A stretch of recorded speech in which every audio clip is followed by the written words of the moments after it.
Ce projet de traité transatlantique est un sujet très important pour l'avenir de notre pays. Il est pourtant presque inconnu. Le débat doit enfin être lancé afin que la société française soit au fait des enjeux de ce traité de libre-échange négocié par la Commission européenne avec les États-Unis. Il faut remarquer que la négociation a commencé dans le plus grand secret. Même le mandat de négociation décrivant les objectifs de la Commission européenne et signé par les chefs d'État européens a été très longtemps tenu secret. La pression d'une partie de l'opinion publique a fini par obliger la Commission européenne à dévoiler les objectifs de la négociation plus d'un an après sa signature. Le secret restait fait puisque l'accès à la salle de lecture contenant des milliers de pages en anglais sur la négociation est ouvert aux députés européens, mais sans appareil photo, sans téléphone, sans stylo, sans aucune possibilité de prise de notes. Qu'ont donc à cacher nos commissaires européens pour imposer des mesures si loin des pratiques de transparence et de démocratie?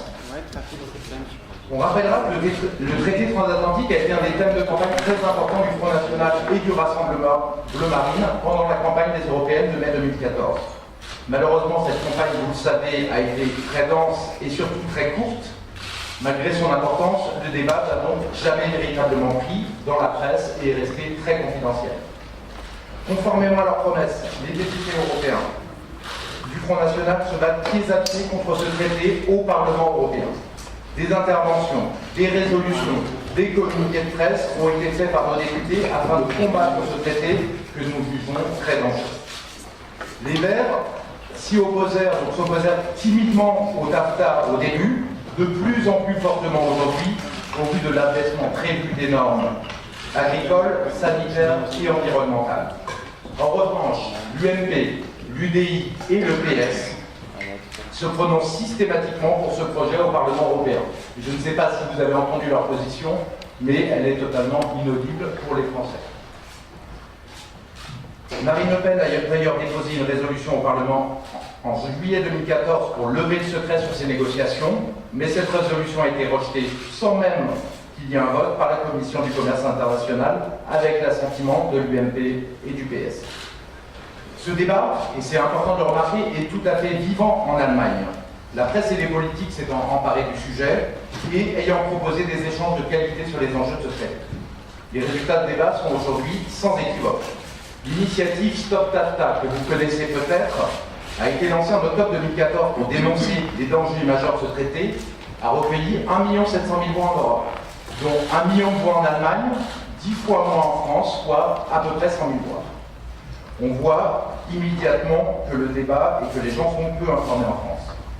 En contradiction totale avec la logique démocratique qu'elle s'était pour une fois imposée, la Commission européenne a refusé le principe de cette initiative citoyenne européenne qui ressemble à un référendum, mais avec tous les attributs, et a repoussé d'un revers de main les 1 700 000 citoyens ayant signé cette pétition. Elle a déclaré qu'elle ne l'examinerait pas. Une consultation publique a été lancée par la Commission européenne sur le TAFTA peu après. Le résultat est là encore, sans appel, 97% des ONG et des personnes ayant répondu sont opposées au traité transatlantique. Là encore, la Commission semble faire fi de l'opinion publique puisque tout continue comme avant. Il est donc temps que les citoyens français puissent s'emparer de ce sujet, en vérifier les enjeux et les risques afin que chacun puisse, dans la plus pure tradition démocratique de notre pays, se faire une opinion sur les conséquences possible du TAFTA sur notre économie et plus généralement sur notre pays. Le Front National, par sa position de premier parti de France, le Rassemblement Bleu Marine et ses collectifs, dont le collectif Nouvelle Écologie, sont les plus à même de porter ce débat auprès des citoyens et de défendre ainsi les intérêts de la France et des Français. Voilà pourquoi le collectif Nouvelle Écologie que nous représentons avec Éric Richard-Mose se sont saisis du sujet en accord avec le Rassemblement Bleu Marine, le FNJ et le Front National. Il est en effet grand temps que le voile de brume se lève et que les Français comprennent ce traité et expriment leur opinion. Il faut comprendre que la Commission européenne et les chefs d'État de l'UE souhaitent que les négociations accélèrent très fortement. Le président italien Matteo Renzi a ainsi déclaré, il y a moins de 8 jours, le 12 mai 2015, dans le journal européen Euractiv, que ce traité doit être bouclé rapidement afin d'être signé avant fin 2015. Pourquoi avant fin 2015? Parce que 2016, ce sont les élections américaines, les élections présidentielles, et donc il y aura le traité serait gelé s'il n'a pas abouti d'ici là. C'est Matteo Renzi lui-même qui le souligne. Nous rentrons donc dans une phase cruciale, selon un domaine de Renzi. Pourtant, les bénéfices escomptés au niveau économique n'ont pas le moindre intérêt pour les Européens, puisque même les gains chiffrés par la Commission européenne sont extrêmement tenus, de l'ordre de 1% de PIB en plus en tout et pour tout, dans une étude réalisée sur commande pour la Commission. Les conclusions de cette étude sont d'ailleurs fermement contredites par d'autres études universitaires de très haut niveau qui aboutissent aux conclusions inverses, soit une baisse de richesse importante pour les pays européens si ce traité devenait signé. Expliquons un peu pourquoi maintenant ce traité peut être dangereux. Ce traité étant très peu connu, je vais en quelques minutes vous en exposer les principales lignes directrices et les enjeux. La première visée du NAFTA est de détruire tous les droits de douane, tous les quotas protecteurs qui existent encore dans le domaine agricole, mais pas seulement. Les agriculteurs français seront ainsi en concurrence totale, sans aucune protection face à une agriculture américaine que vous connaissez, très industrielle, très concentrée, puissamment soutenue par son gouvernement. Les États-Unis ont industrialisé à haute dose leur agriculture. Par exemple, l'élevage américain est composé principalement de fermes géantes, d'élevage bovin pouvant compter jusqu'à 40 000 têtes dans un seul élevage. Dans ces fermes à haute concentration, hormones et médicaments sont évidemment utilisés à volonté, au risque et péril des consommateurs. La production laitière américaine permet l'usage d'hormones comme la somatotropine, qu'on appelle aussi Bosilac, qui est produite par Monsanto, pour doper la production de lait des vaches.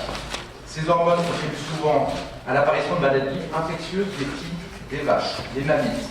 On apprendra ainsi avec stupéfaction que le lait américain passe à travers des petits souvent infectés, voire remplis de pus. Il reste donc des traces de pus dans le lait américain, selon les études scientifiques. Ça donne très envie.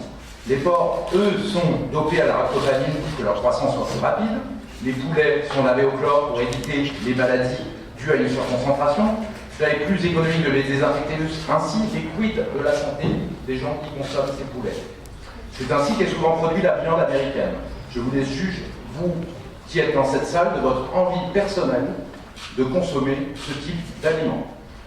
Les animaux grandissent plus vite, sont dopés, entassés, instrumentalisés dans des élevages à haute concentration. Nous sommes à l'opposé de la volonté des Français et de bien d'autres peuples européens de manger sainement, d'avoir une agriculture à taille humaine, dans le respect de l'environnement et des animaux. Je vous rappelle qu'il y a une étude qui montre que 80% des Français veulent une agriculture peut-être moins compétitive, mais à taille humaine, moins industrielle. Grâce à ces techniques douteuses, les coûts des élevages américains sont 30% inférieurs à ceux des élevages français. Comment y résister? Mettre à zéro les droits de douane entre les États-Unis et l'Union européenne signifie donc tuer les éleveurs français. Les paysans produisant à un prix plus élevé, certes, mais dans des élevages à taille humaine. Seuls les agriculteurs qui opteront et auront les moyens d'opter pour des fermes géantes à l'américaine pourront survivre.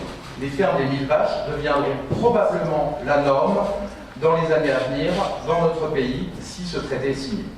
Rappelons enfin que les éleveurs français sont souvent en très grande difficulté, que les producteurs laitiers sont parfois à l'agonie, comme nous avons pu le voir récemment dans un débat avec les agriculteurs en Charente, où un producteur laitier nous parlait des larmes aux yeux de l'impossibilité de survivre dans ce climat de concurrence féroce, voire déloyale. Certes, une petite minorité d'éleveurs produisant de la viande de très bonne qualité pourra survivre en vendant des produits aux rares consommateurs, très rares consommateurs disposant de moyens importants. Mais ces ménages étant très peu nombreux, la viande de basse qualité, dangereuse pour la santé, deviendra la règle. Nous avons parlé d'élevage, mais d'autres secteurs agricoles souffriront très profondément de ce traité. Selon une étude de Jacques Berthelot, ancien maître de conférence à l'École nationale supérieure agronomique de Toulouse, de très nombreux produits agricoles sont fortement protégés de la concurrence par des droits de douane très élevés, c'est ce qu'on appelle des pics tarifaires, ou des contingentements, c'est-à-dire des quotas. Dans l'Union européenne, ça concerne le lait, les produits laitiers, le sucre, les viandes, mais bien d'autres produits. Ces problématiques agricoles rejoignent évidemment les problématiques d'environnement, puisque tant l'agriculture hautement industrielle que les élevages géants sont plus polluants et finiront par détruire la nature si nous n'y prenons garde. Il faut que je vous parle rapidement d'un sujet, sans vouloir abuser de votre patience, dont il faut parler absolument, puisque ce sont les normes et la possibilité de légiférer dans le traité transatlantique. Les normes sont établies par les États et permettent d'autoriser ou d'interdire certaines activités à risque. Si elles sont mises au point avec la rigueur démocratique nécessaire, elles reflètent le choix des citoyens. Ainsi, la fracturation hydraulique permettant de produire le gaz de schiste est acceptée par les Américains, elle est en revanche totalement réprouvée par les Européens en général et les Français en particulier. Elle a été interdite en France, et ce, à juste titre, puisque les produits envoyés dans la terre pour fracturer les roches sont hautement cancérigènes. Des rejets massifs de substances mortelles comme l'arsenic, le plomb ou le benzène exposent les habitants à des risques majeurs de santé publique.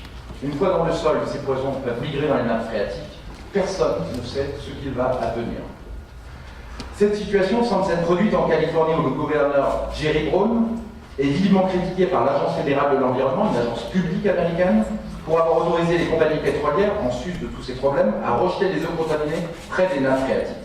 Interdire ou accepter la fracturation hydraulique pour les gaz de schiste est donc typiquement un choix de société, et non seulement un choix économique. Le maître mot dans les choix de société doit rester aux citoyens d'un pays et aux élus qui le représentent. C'est la règle du jeu absolu de la démocratie.